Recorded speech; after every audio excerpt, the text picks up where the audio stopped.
മുസ്ലിം സമുദായത്തിന്റെ മൊത്തം കുത്തക അവകാശപ്പെടുന്ന ഇന്ത്യൻ യൂണിയൻ മുസ്ലിം ലീഗ് ബോധം കെട്ടി നടക്കുന്നത്.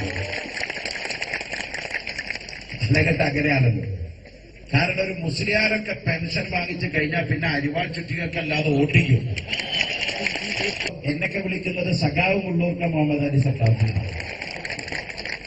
പക്ഷെ ഇപ്പൊ അങ്ങനെ ആദ്യം എനിക്കൊരു വിഷമം ഉണ്ടായിരുന്നു അങ്ങനെയൊക്കെ വിളിക്കുന്നത്.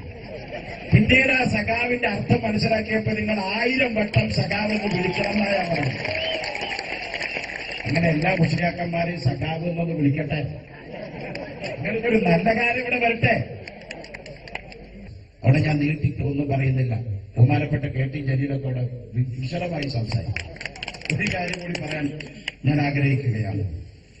കഴിഞ്ഞ ഈ 5 കൊല്ലം അച്യുതാനന്ദൻ സർക്കാർ മുസ്ലിങ്ങൾക്ക് മാത്രമല്ല എല്ലാ പിന്നാക്ക വിഭാഗത്തിനൊക്കെ എല്ലാ ക്ഷേമപ്രവർത്തനത്തിനും നൽകി.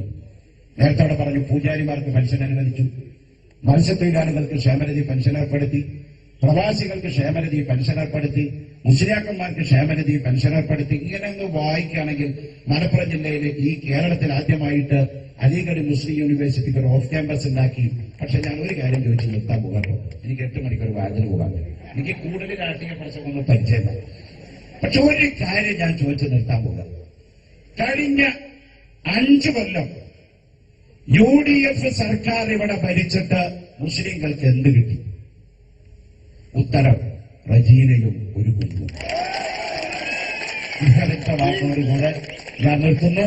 ഈ സർക്കാരിന്റെ തുടർച്ച അടുത്ത 5 വർഷം കൂടി തുടരാൻ നിങ്ങൾ ഇടതുപക്ഷത്തിനെ വമ്പിച്ച ഭൂരിപക്ഷത്തിൽ അധികാരത്തിലേറ്റണം എന്ന് അഭ്യർത്ഥിച്ചുകൊണ്ട് നിർത്തുന്നു.